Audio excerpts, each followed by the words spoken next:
আসসালামু আলাইকুম। আবার চলে আসলাম আপনাদের মাঝে। কিছু বালু আছে, মাচান দিয়ে সরাই ফেলাইছি, দেখতে পারতেছেন। ছাদের কাজটা কমপ্লিট হয়ে গেছে, মাচা ঘুরে লাইছে দিকে। ওই পাশের একটা ছাদ আছে, ছাদের মধ্যে অনেক ময়লা পড়ছে, তাই নিজেদের লোক লাগাই দিলাম।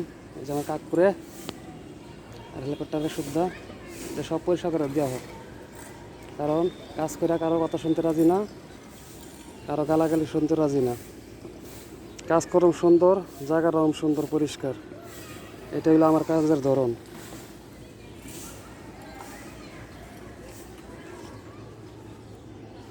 এই সিধে মাছটা নামা ফেলাইছি, দেখতে পারতেছেন।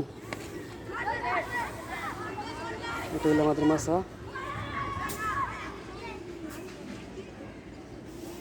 রশিদ দিয়ে বান্ধা হয়ে গেছে। এখন ওই মাছাগুলো লাগাই দেবো, লাগাই ভিজাই পরে দাম ভালো করে, যতটুকু ভিজানোর প্রয়োজন। যাই হোক, কাজ করতেছি রোদের মধ্যে, দোয়া করবেন। আমিও সবার জন্য দোয়া করি, যে যেই কাজই করেন সবাইরই দোয়া করি। সবাই ভালো থাকেন, সুস্থ থাকেন। আসসালামু আলাইকুম।